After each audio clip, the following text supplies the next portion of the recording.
Hello,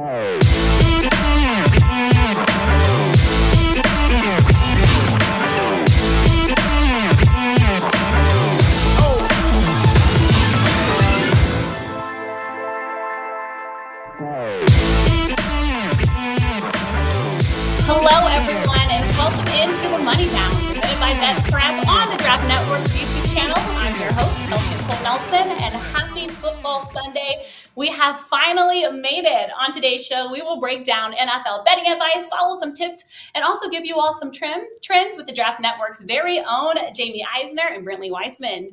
Jaime, how are you today? Brentley, how are you? You fellas ready to get it started? It's finally here, right?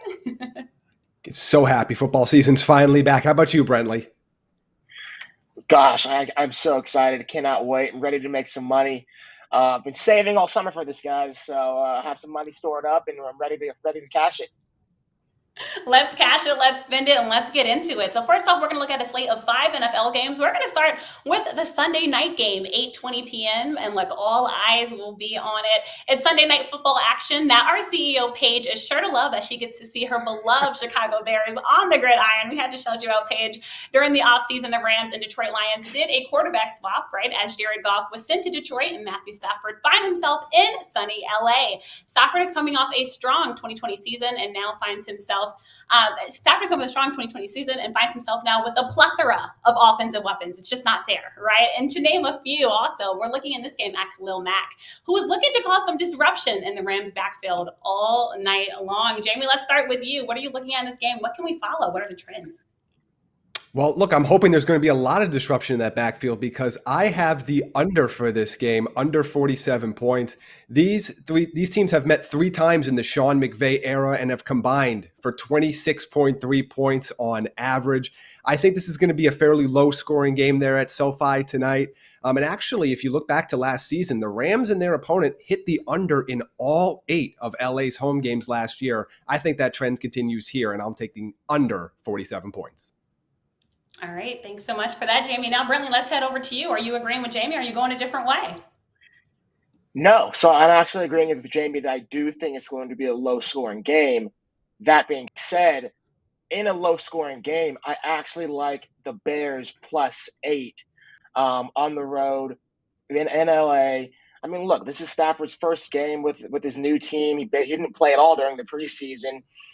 So who knows, how quickly he can acclimate to this new offense. The Rams offensive line is a unit that's been aging and has really not played well down the stretch since last season.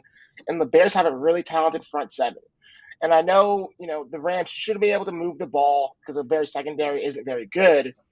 But I think Khalil Mack, Akeem Hicks, Roquan Smith, and them boys up front will be able to make enough plays to disrupt the Rams offense just enough to hang in there and keep it close. So I like the Bears getting the points +8 here on the road.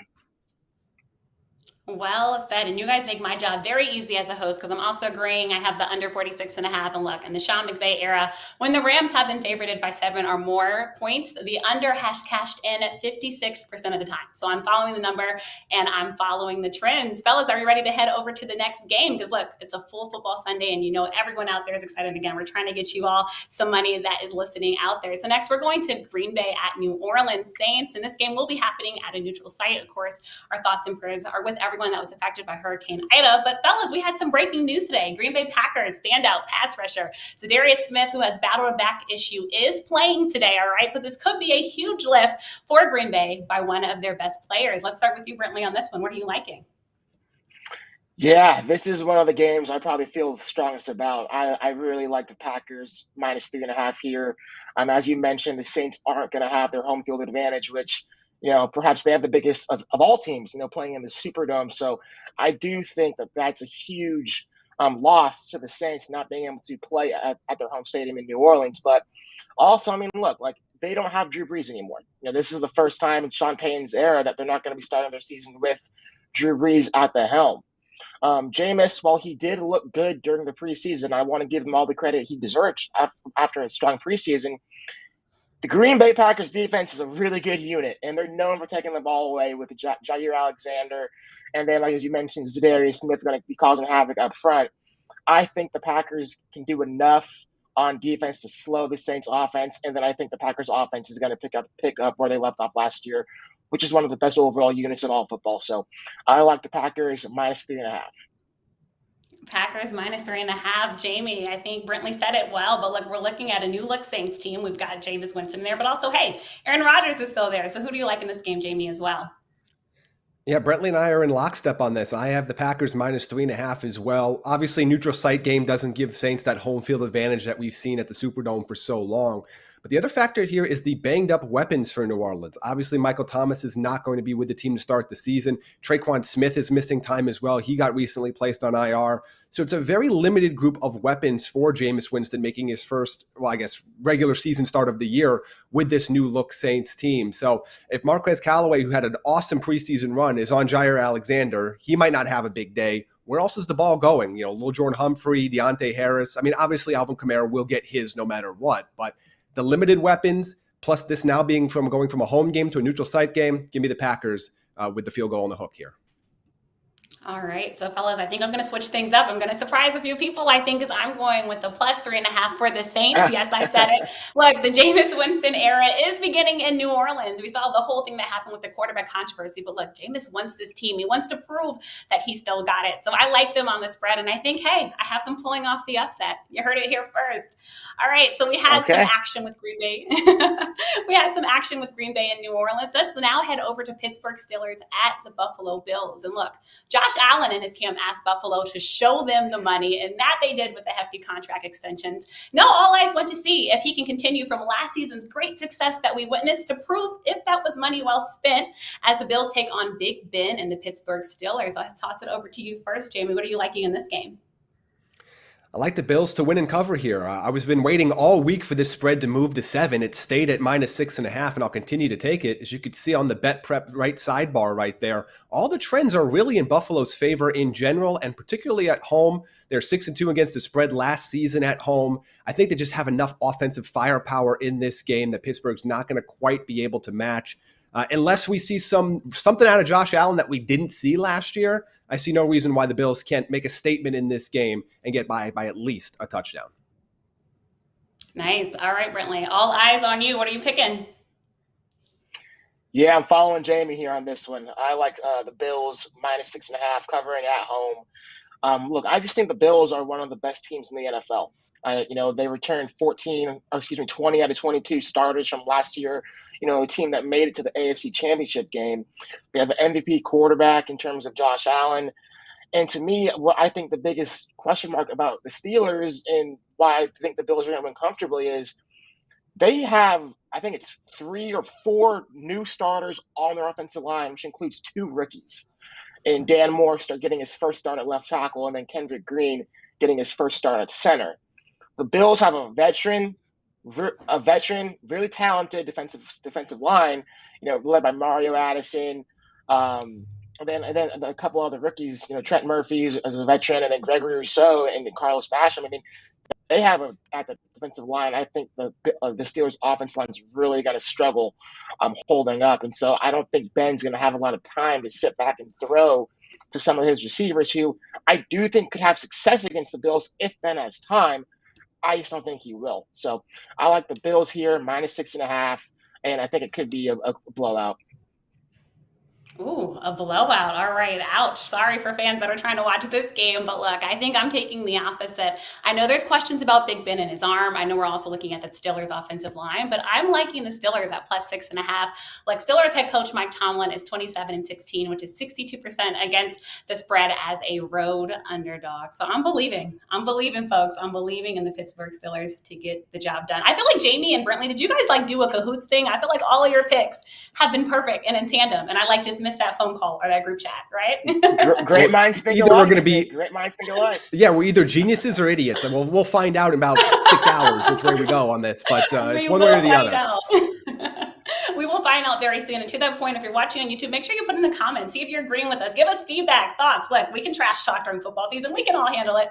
We're all adults. All right, let's head over now to the next game that we will all be watching again because it's finally football Sunday.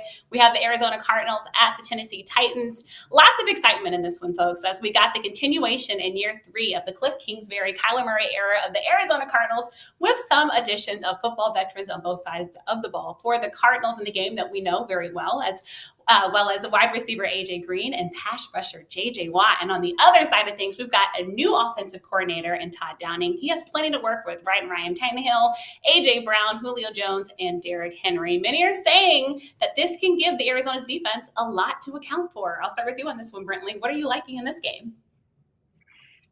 Yeah, this game to me is a game between two evenly matched teams. And what I mean by that is both teams have very good offenses. I mean, firepower all across the board with the Cardinals, obviously with DeAndre Hopkins, Chase Edmonds. They just brought over A.J. Green, and then don't sleep on the rookie, Rondale Moore, the second-round pick out of Purdue. I think he'll be able to, contribute in a big way this season as a rookie. And then on the Titans side, obviously you have A.J. Brown, who's a stud. Julio Jones, who he only played in 9 games last year, but if he's back and healthy, I'm not sure how you cover those guys. And then Derrick Henry, we all know what kind of a production he can do. Obviously the 2,000-yard season last year. So that being said, I'm taking the over. I like the over at 54 points. I think both defenses have a lot to prove, and I know both teams added some talent on the defense. I just don't think it's going to matter in today's game. I think it's going to be a high-scoring affair. I take the over. All right, so Brentley takes the over. Jamie, are you guys in cahoots again and agreeing? And did I just miss this call again? Or are you going a separate way, an opposite way, a new way? What do you got for us, Jamie? Great minds think alike. Brentley and I are on team points in this game.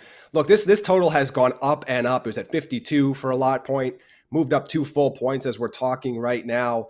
I just love the offensive matchups in this game because you have 2 very suspect secondaries in Arizona and Tennessee. A lot of talent on the outside in both wide receiving cores. And last year, a little nugget of information here. The Titans were the best team in the NFL in terms of home scoring last year and the 8th worst in terms of the amount of points they allowed while at home. Everything about this game, really solid weather conditions, as you can see on the bottom right of the screen. Cannot wait for this game. It's the highest total of the week, and it should be. Points. I'm taking the over. Definitely lots of points, especially when you got a guy by the name of King Henry on one side of the football. And I'm going to take the over 54. Look, over the course of the last 3 seasons, when a Titans game has a total of 52 or higher, the over is 6-1. All right, so that's why I'm feeling confident in my pick. All right, let's head over to the next football game. You guys, just going through these games, I am, again, just so excited football is finally here and that we can finally watch it. Preseason was fun, but I wanted to count. We got an extra game this season, so this is going to be a fun season. Let's head over to Los Angeles Chargers at the Washington football team. This is actually in my neck of the woods, so all eyes will be on FedEx Field in Landover, Maryland. And look, you can expect it to be loud as Washington fans are still riding on a high from last season and the Washington football team's success. And also, these are 2 teams I think that we don't get to see face off against each other enough. This game features Chargers quarterback Justin Herbert and a new offense, right, under a new offensive coordinator, while the Washington football team and under Ron Rivera in year 2 of his tenure is looking to give LA 99 problems. And actually, I'll start with you on this one, Brentley, as I know the Chargers are a team you know very well. So give us your breakdown. Yeah, I think this is a tough matchup for the Chargers. Obviously, going across country, playing a 10 o'clock our time, Pacific time game is never easy, especially in a week 1 with a very limited preseason in which their starters didn't play at all. But that being said, I do like the talent on the Chargers roster. Obviously, I think Justin Herbert's going to have a huge year in his second season after coming off a record-breaking rookie year. Derwin James is back healthy. You have Joey Bosa up front. You have Brandon Staley coming over from the Rams, who he led the number 1 defense with the Rams last year. And so I think expectations are through the roof. On the Washington side, defense. I mean, I think this arguably is the best front 7 in all football with Chase Young, Montez Sweat, Jonathan Allen, and Darren Payne. And then I love their rookie Jamin Davis inside of linebacker. So I think this is going to be a low-scoring game because I think both defenses are going to get the better of both offenses. Both offenses, by the way, featuring rookie offensive tackles. in terms of Sam Cosmi, right tackle for the Washington football team, Rashawn Slater, left tackle for the Chargers. Both going to be facing all-pro pass rushers in their first pro game. So I like the defenses winning here, the battle here up front. I'm taking the under 43.5 points. The under 43.5 points. Again, we're looking at this one very closely. I'm telling y'all, to the Washington football team fans that are right now walking outside my window, hurry up and get there. You got an hour left, and traffic is pretty bad here. But look, they want to see their Washington football team. They're still believing them here in Washington, and Ron Rivera is truly making everyone believe. Jamie, are you riding high on our Washington football team as they look for a new name? Or are you going with the Chargers?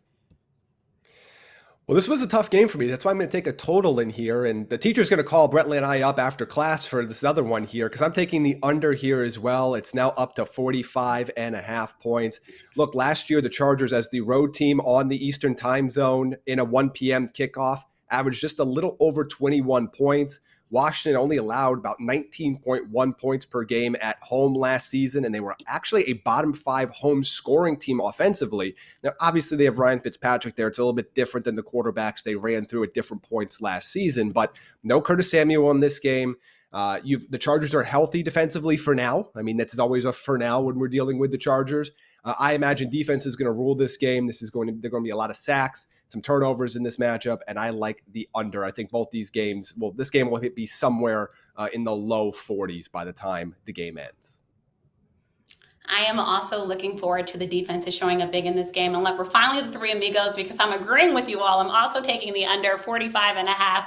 Last season in games with a total of 45 or less, the Chargers and Washington combined for a 10-6-1 record to the under. So I just want to see how Justin Herbert looks with the new offensive coordinator. I'm not sold yet. I got to see it, folks. Seeing is truly believing, so I'm staying with that pick. I'm glad we all finally got in tandem, all right? So really all three of our great minds are now thinking alike and staying with that, folks. We're going to take a quick commercial break, and coming up next, you'll get a chance to hear from our crew on our individual player props. Stay tuned.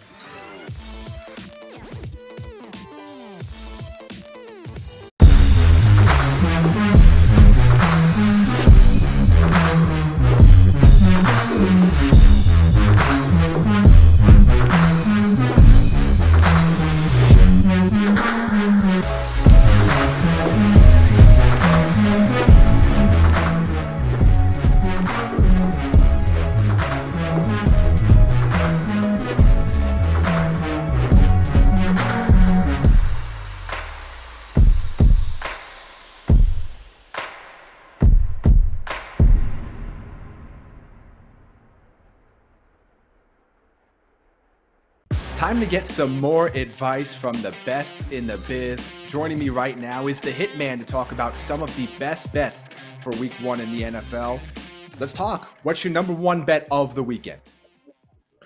So for me, it's probably the Vikings -3 against Cincinnati. I don't think the market's taking into account enough the fact that Joe Burrow is only 9.5 months post-injury of not only a torn ACL and MCL, but he also had damage to his PCL and his meniscus.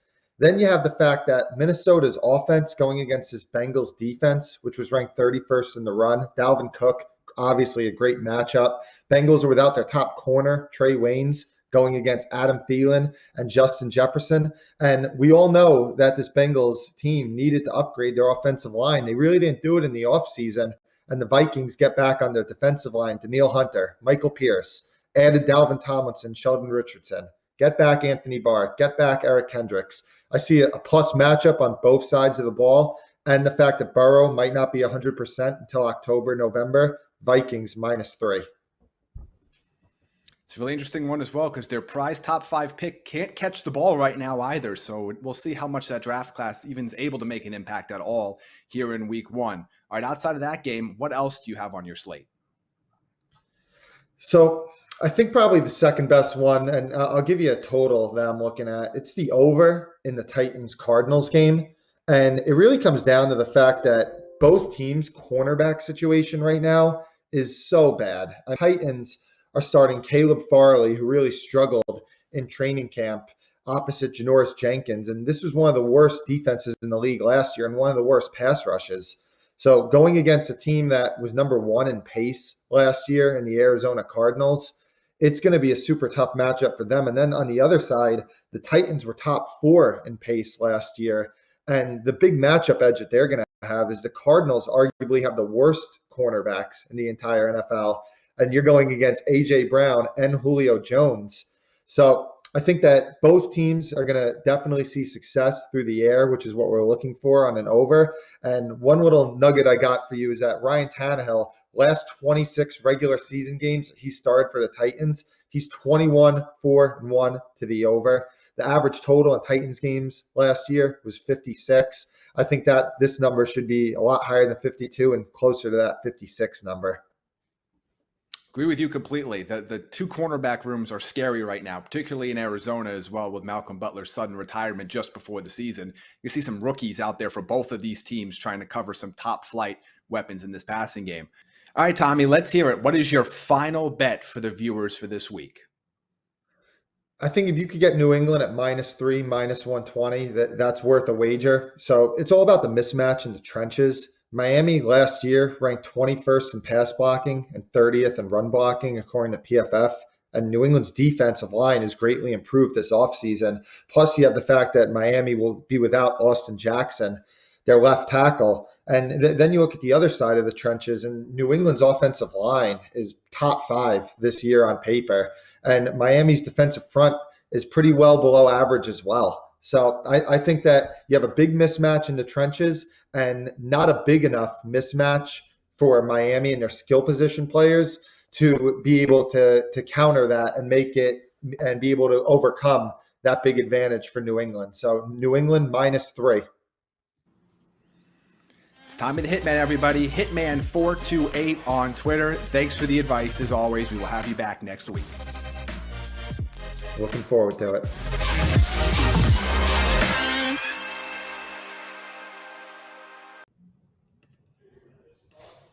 Hello, everyone, and welcome back into the Money Down, presented by BetPrep on the Draft Network's YouTube channel. Once again, I'm Kelsey Nicole Nelson, joined by Jaime Eisner and Brentley Weissman.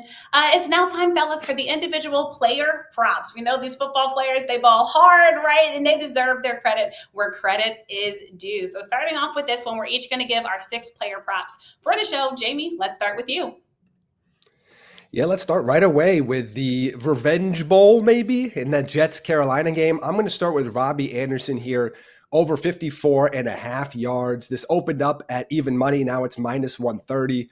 Anderson averaged 68.5 yards per game last year, had at least 55 yards in 10 of his 16 games. And look, the Jets defense allowed nearly 15% more receiving yards per game than the average team. So that is one I love this week.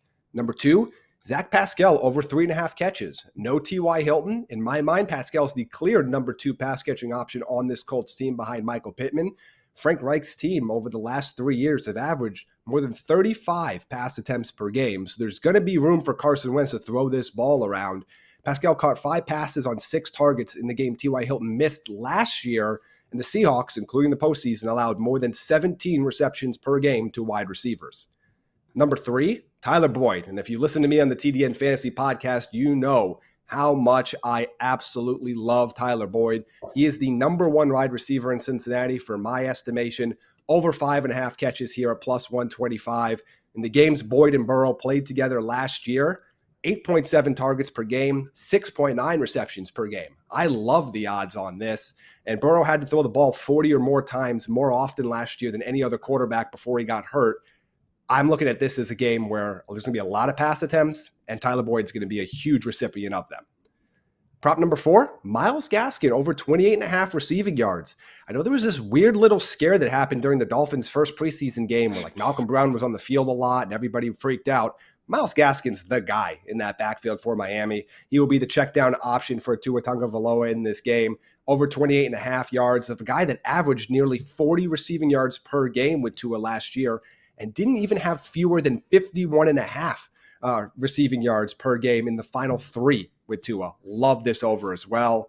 Another one, DK Metcalf, over 76.5 receiving yards. No Xavier Rhodes for the Colts this week, so it puts them down a corner. Metcalf averaged 81.4 receiving yards per game last year and crossed that 77-yard threshold in 10 of his 17 games, including the postseason. And I'll wrap things up with one that's, maybe it's a little bold, but I like Jordan Akins over 2.5 receptions. Tyrod Taylor loves throwing the tight ends. From 2015 to 2017, Charles Clay averaged almost 6 targets per game with Tyrod Taylor as his starting quarterback. Farrell Brown could steal some work in this game. Brevin Jordan's a little bit of ways away from being a major impact player. I think Akins can get to at least 3, if not more catches in this matchup. Words well said. And thank you so much, Jamie, for those great ones. I hope everyone's taking notes because Jamie knows his stuff. And that's now head over to you, Brentley. Give us your 6 player props.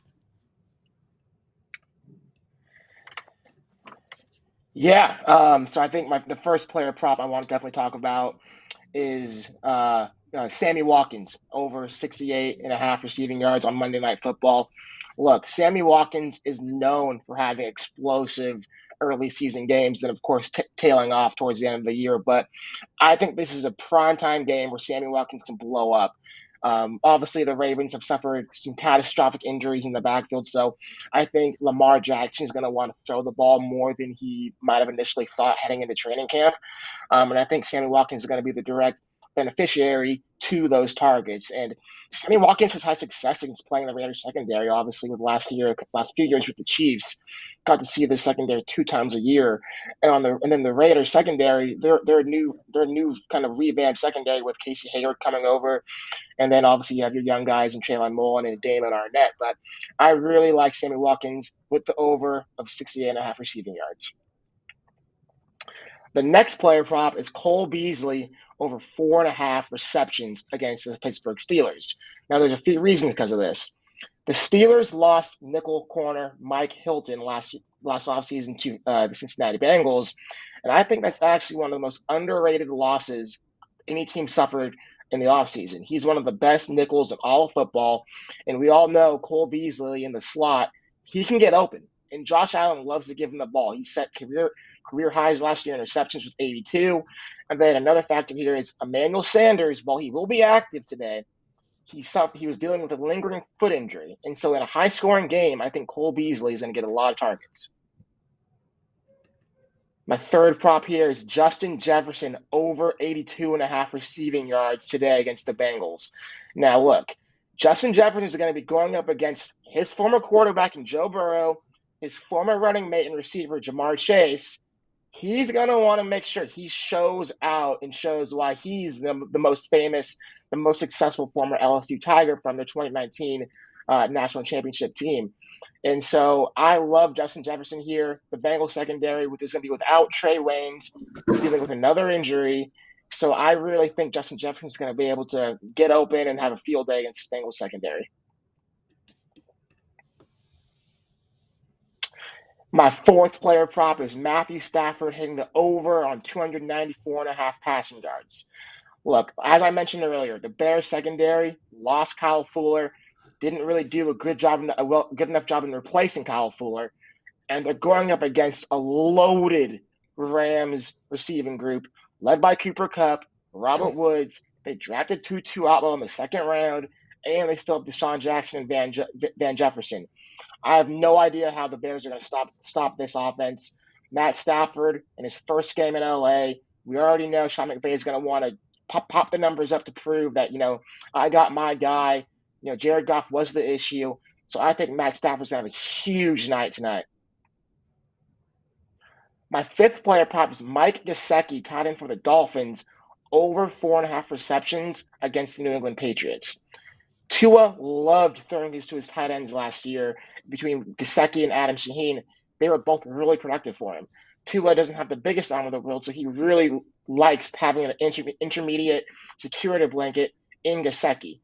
No Adam Shaheen today. I think Gesicki gets a lot of targets. And then my last player prop is a little under the radar one, but I was kind of tipped off. But I think Josh Palmer is going to have a huge season for the Chargers. I was able to go to Chargers practice, guys, and I could just watch the chemistry between Herbert and Palmer and what they were creating at practice.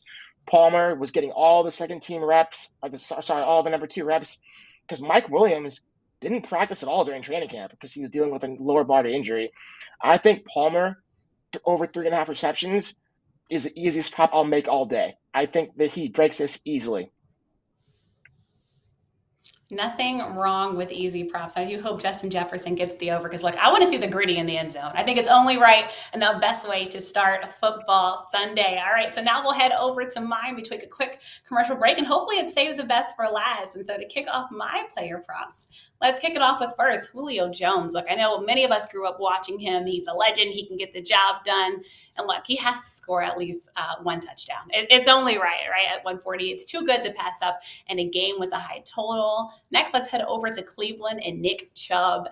Look, the Browns have a powerful running game. You got Nick Chubb, Kareem Hunt. They're physical. They have a run-first mentality. And hey, even Baker Mayfield is cool with that. So Chubb should easily eclipse 16 carries with the Browns' run-first offense. Now let's head over to my neck of the woods again in Washington, D.C. All eyes are on Scary Terry, Captain Terry, 7+ receptions.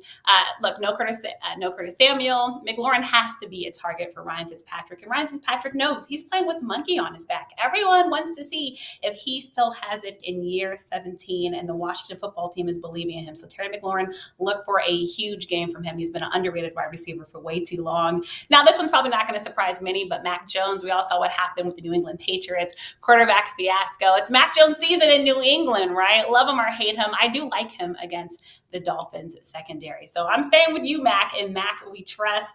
Now heading over to Marquez Callaway. Jameis Winston, I'm going to claim it right now. He's going to bring the deep ball back to the Saints offense because we all know Jameis has an arm. We just wanted to get into the wide receiver's hand. And so I love Callaway to score at these odds. A fun fact, last season Marquez Callaway caught 21 passes on 27 targets for 213 yards, which averaged 16.4 receiving yards per game. And last but not least, I had to pick a quarterback, right? Because quarterbacks lead their teams. I'm saying Kyler Murray will have at least 2 passing touchdowns against the Tennessee Titans defense. It's not the best odds, but look, I'm proclaiming plenty of scoring, so lots of eyes will be on that one. All right, you guys heard all of our player props. Look, count them, bet them, whatever y'all want to do. Again, we're just trying to get y'all some money, but don't go anywhere because we'll be right back with more NFL breakdowns coming up next.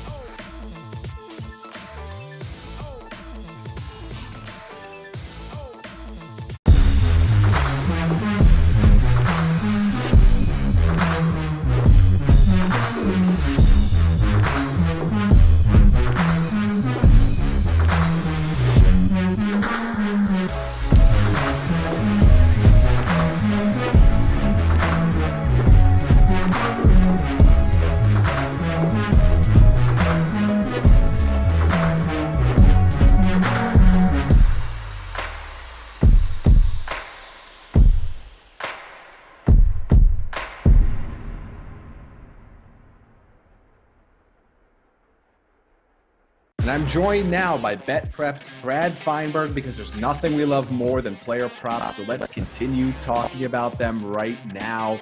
Brad, let's just kick things off right away. Give me one of your top player props of this Sunday slate. Got a few of them, Jamie. And look, I'm going to start you out in the Pittsburgh game.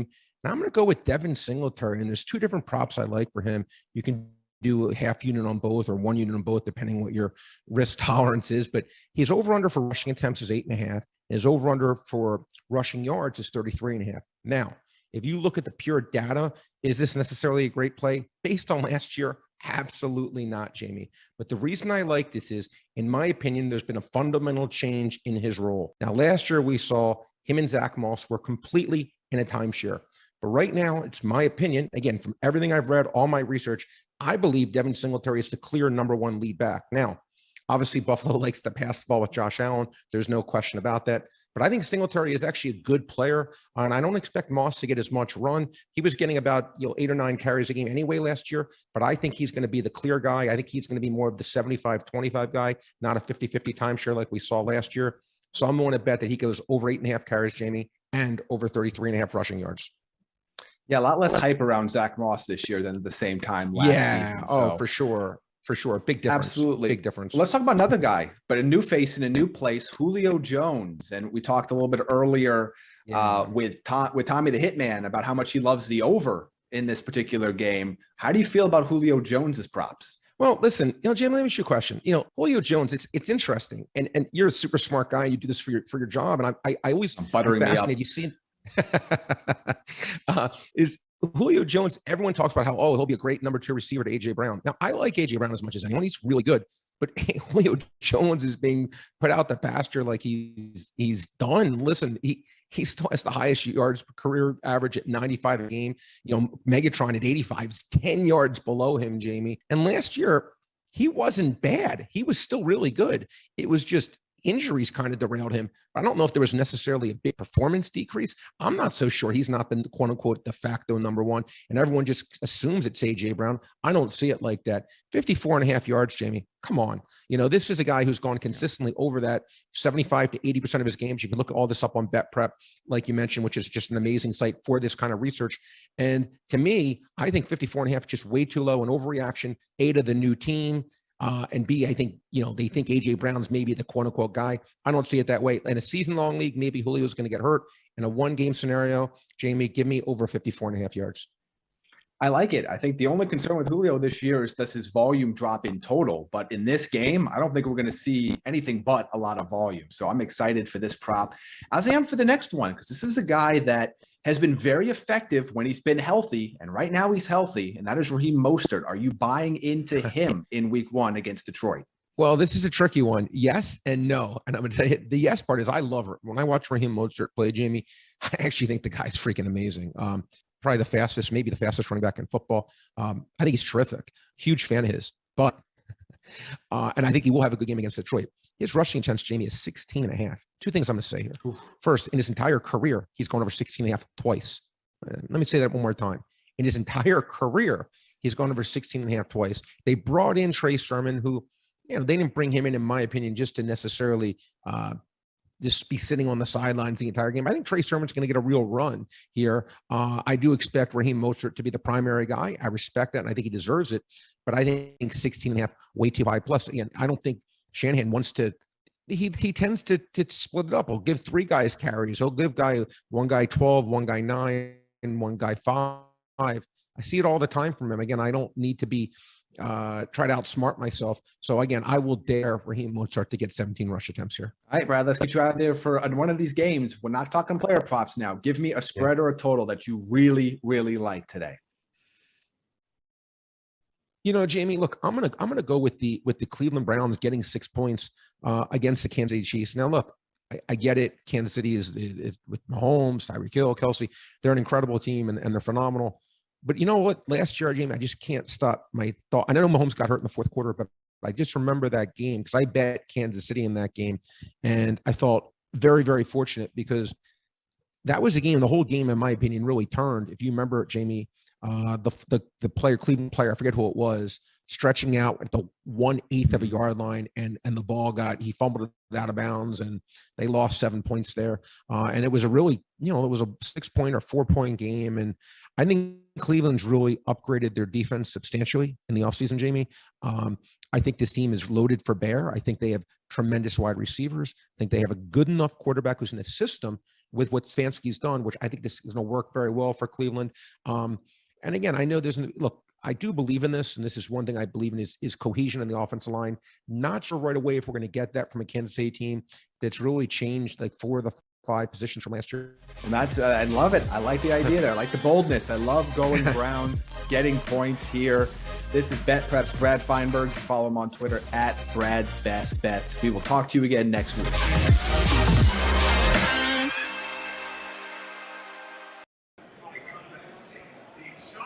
Hello, everyone. Thank you so much for staying with us, and welcome back to The Money Down, presented by BetPrep right here on the Draft Network's YouTube channel. Once again, I'm Kelsey Nicole Nelson, and joined by Jaime Eisner and Brentley Weissman. And also now joining us today, we have a very special guest that we're going to try to bring in. He is none other than BetPrep's very own Patrick Everson, live from Sportsbook. So let's see if we can get Patrick in.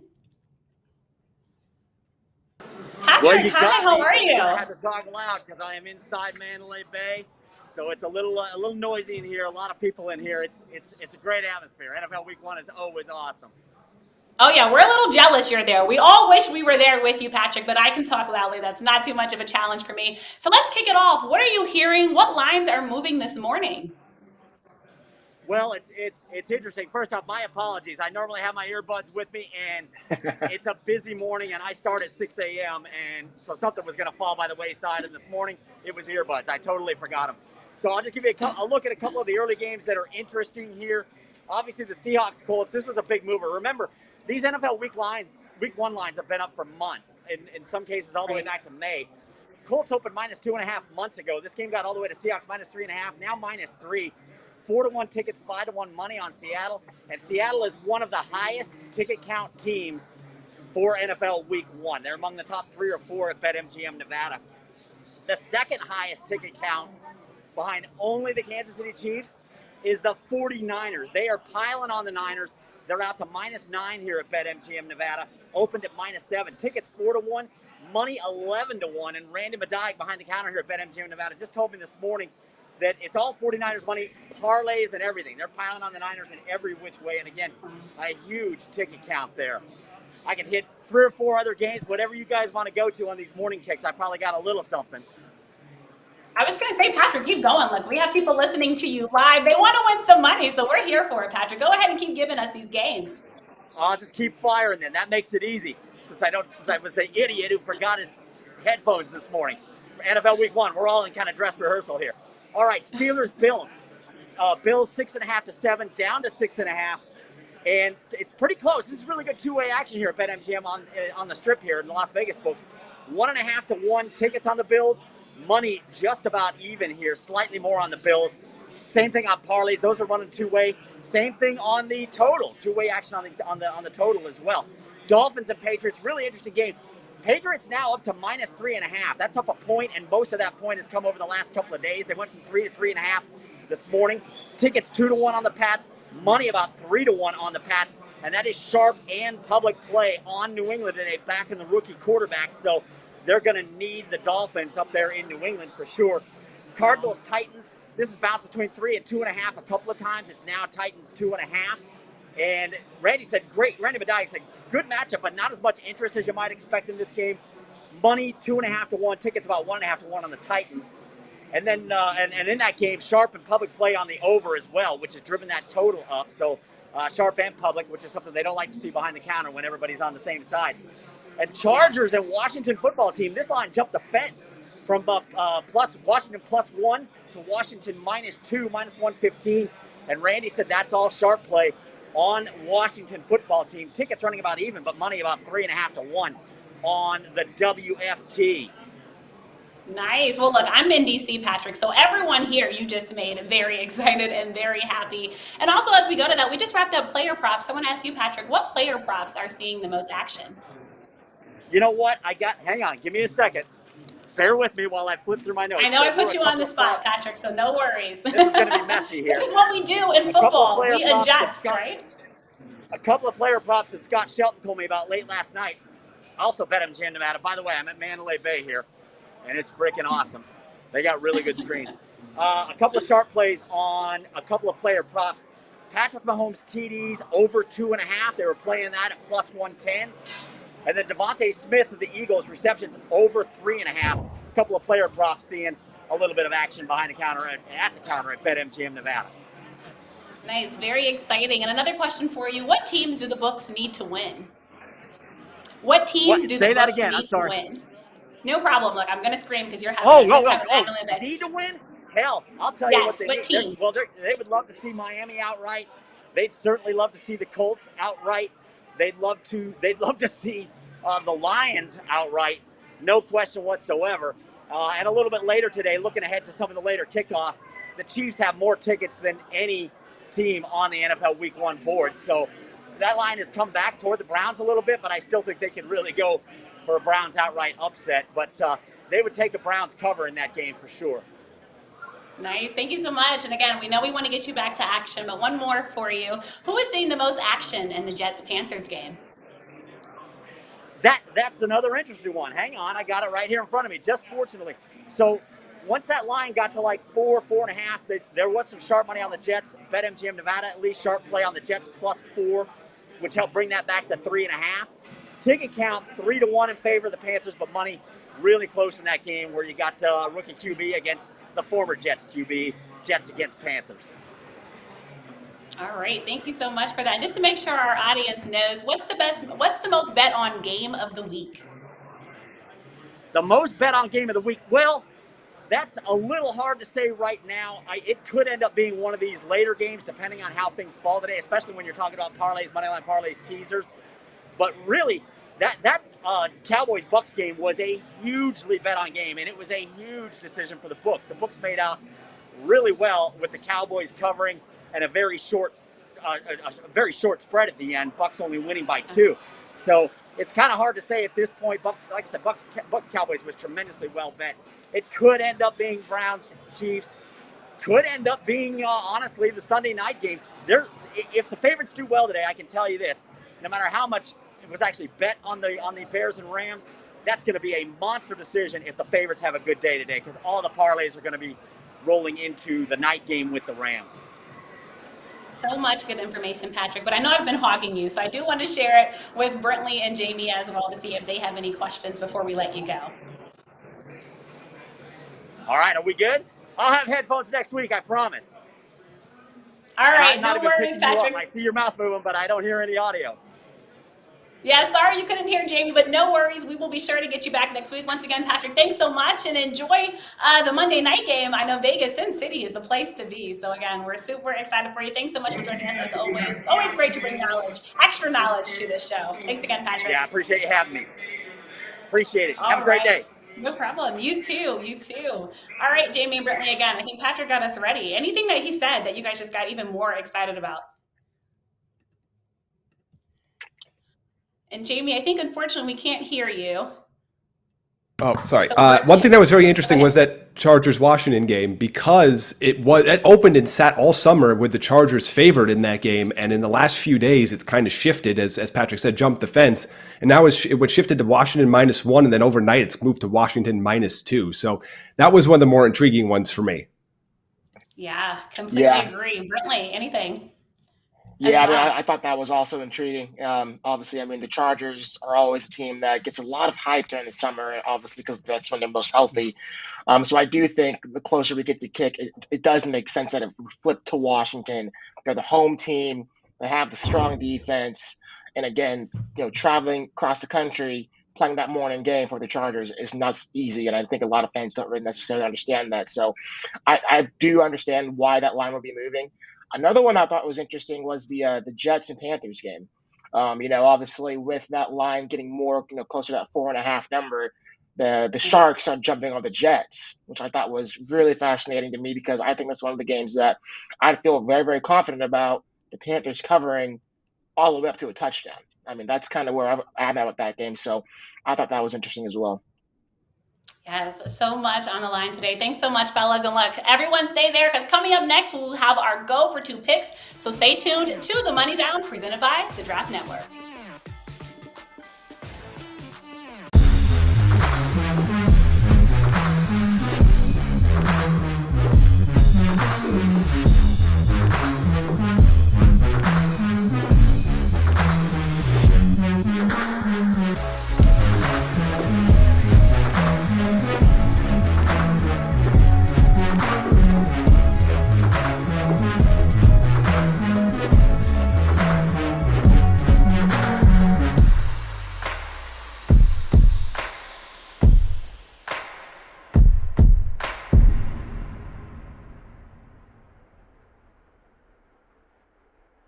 What's up, Eagles fans? Brentley Weissman here, and this is my 2022 NFL mock draft. Picking for you guys is hard. I'm not going to lie. Obviously, got a new head coach in with Nick Sirianni. Got a new quarterback with Jalen Hurts, and the jury's still out on Hurts. I thought he looked pretty good in his preseason debut. And so, I have some optimism for Hurts. I think he's a little bit nitpicked here, and I think he could surprise some people, which is why I like to skip a quarterback here in the top 10 and give you guys who I think is the best left tackle in the draft, and that's Jackson Kirkland out of Washington. Jackson Kirkland is a really smooth, athletic, rangy offensive tackle who has excellent feet in pass pro. He can mirror, he can slide, he can go to space, win at the second level. And to me, not only is he such a good athlete, He has outstanding technique. His hands are always inside, always brings placing with his hands, plays with good leverage, and he works the finish. And look, I love Jordan Mailata too. The Aussie, I love him. Let's pump the brakes a little bit. He hasn't proven yet to be a franchise left tackle. If he does, I'll be willing to change my pick. But as of now, I got Jackson Kirkland coming in as the new left tackle of the future for the Philadelphia Eagles. Thank you guys for watching my mock draft. Please make sure you like and subscribe down below. Leave me some comments. What do you think? You love it? You hate it? Let me know, man. It's all good. Let me know.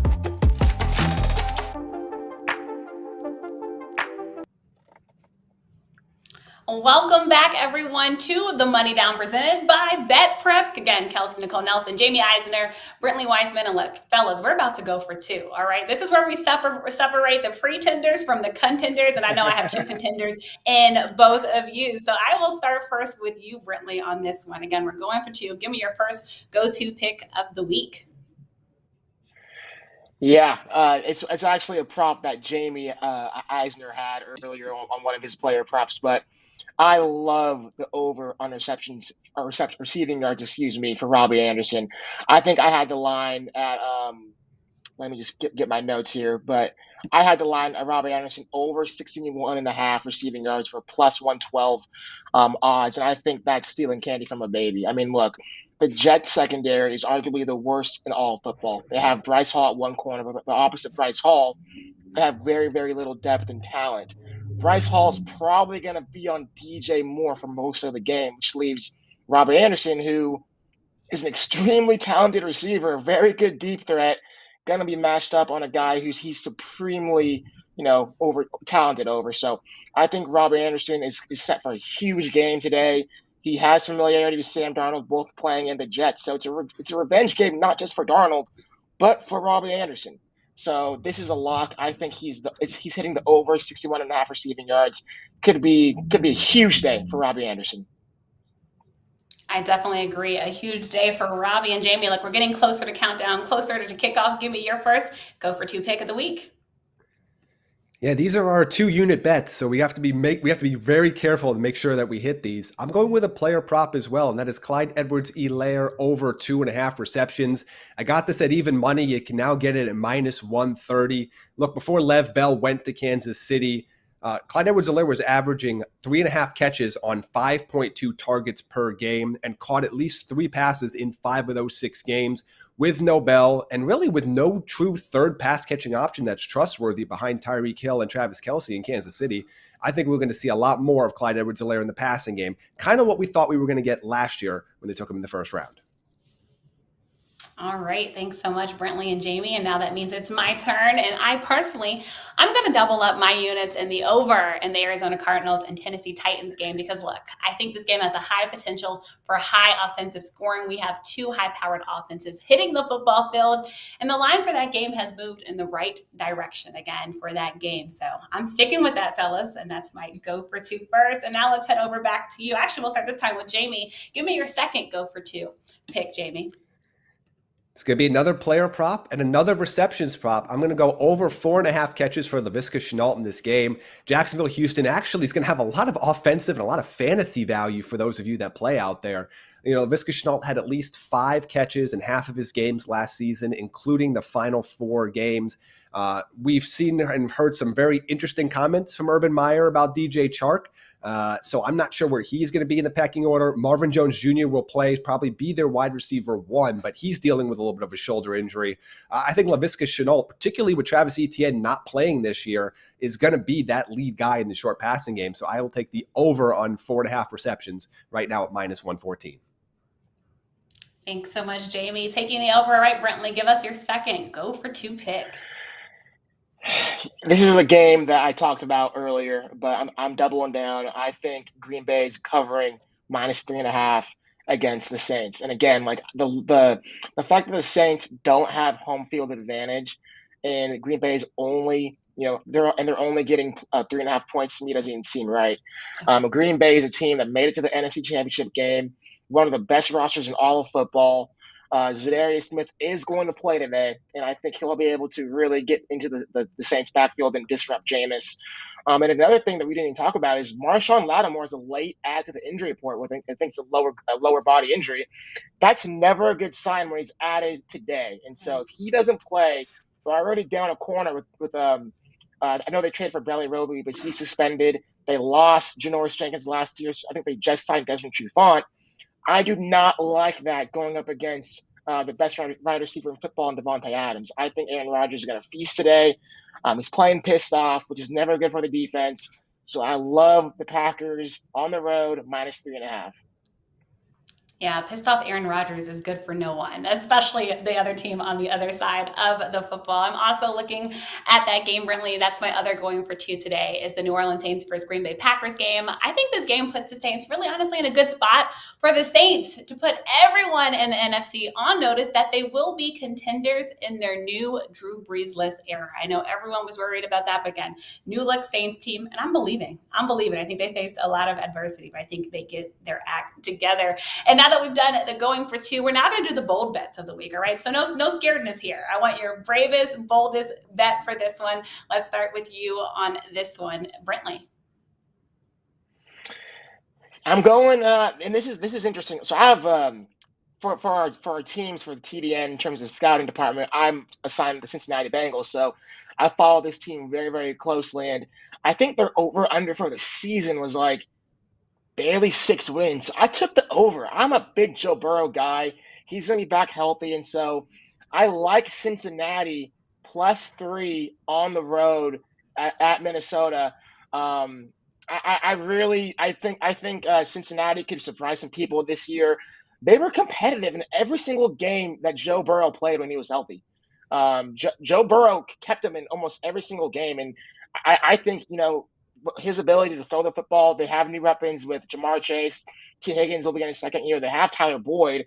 And Minnesota's secondary is a secondary that's definitely going to give up a lot of yards. Joe Mixon's back healthy. He'll be able to run the ball and really make life easier for Joe Burrow. And so I like Cincinnati in the upset, getting the points. I think Cincinnati pulls this off. All right, believing in Cincinnati, and I think Joe Burrow has a lot of people rooting for him and standing behind him. All right, Jamie, give us your bold bet of the week. So if we want to be bold, let's delve into the shady world of alternate lines here. I'm going to take the Denver Broncos to not only cover the 3 points that they're favored by, cover 9.5 here. And here's why. Get this at more than 2-1 at +225.